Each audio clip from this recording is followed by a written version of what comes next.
ओम नमो भगवते वासुदेवाय।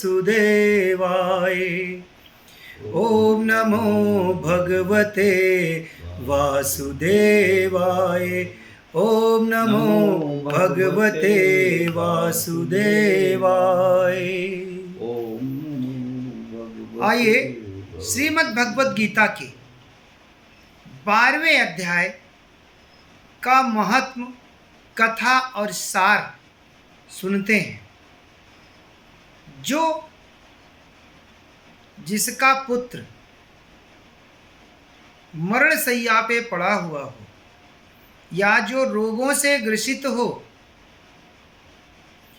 या और किसी चीज की कामना हो, जैसे पति पत्नी में झगड़े बहुत होते हैं, तो कैसे स्त्रियां अपने पति को अपने बस में करें और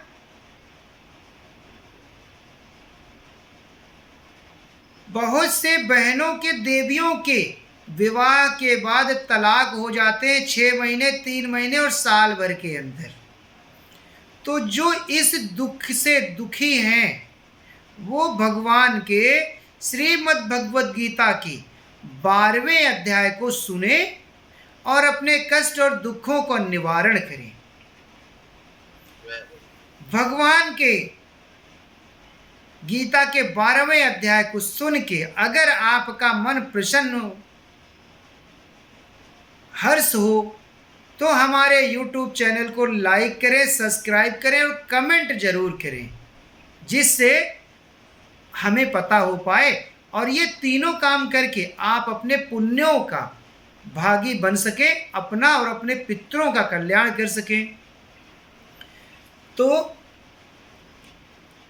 महादेव कहते हैं अपने देवी पार्वती से कि हे देवी, आज गीता के श्रीमद् भगवद गीता के 12 अध्याय का महात्म आपको बताते हैं।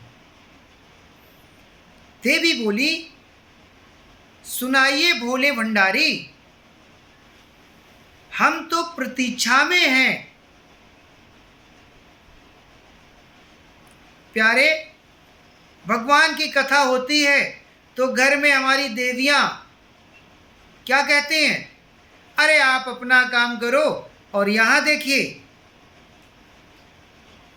साक्षात माता भगवती कह रही हैं, अरे भोले भंडारी सुनाइए।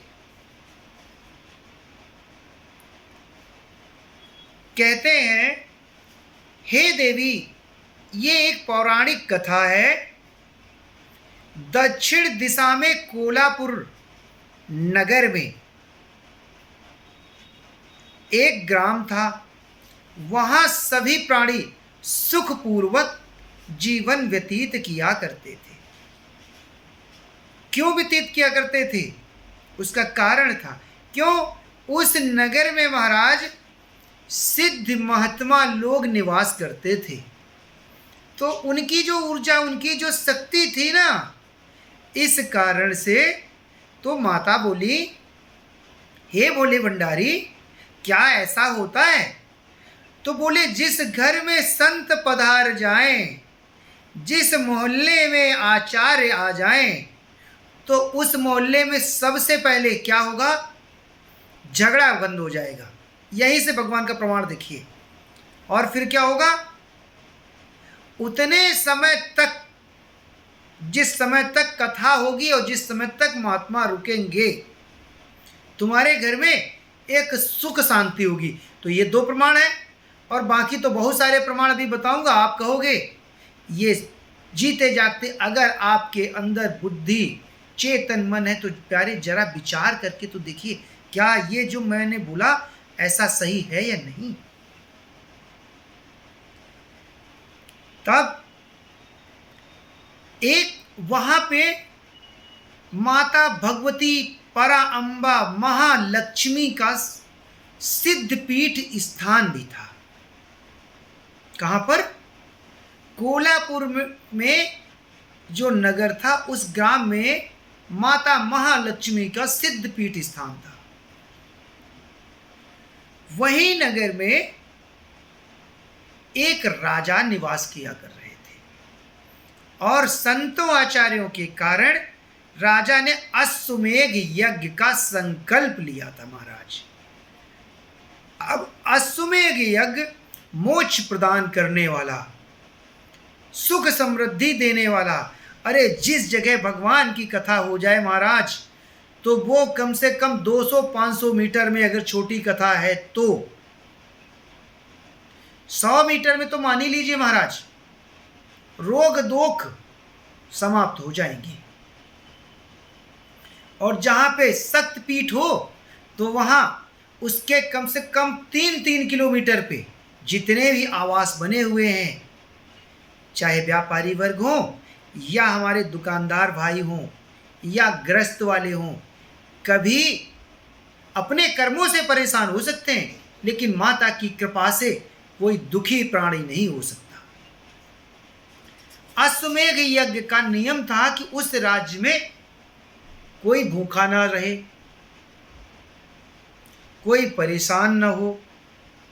महाराज जी ने जैसे यज्ञ प्रारंभ किया महाराज, तो यज्ञ प्रारंभ के समय उनके प्राण पखेरु से उड़ गए। अब देखिए, उन्होंने यज्ञ में बैठे हुए और अपने प्राणों को छोड़ दिया। अरे जो कथा पंडाल में बैठे हुए उनके प्राण चले जाए तो भगवान के धाम ही जाते हैं। अरे मरने के लिए कोई और जगह थी, वहां नहीं निकले और पंडाल में ही निकल गए, तो इसका मतलब समझो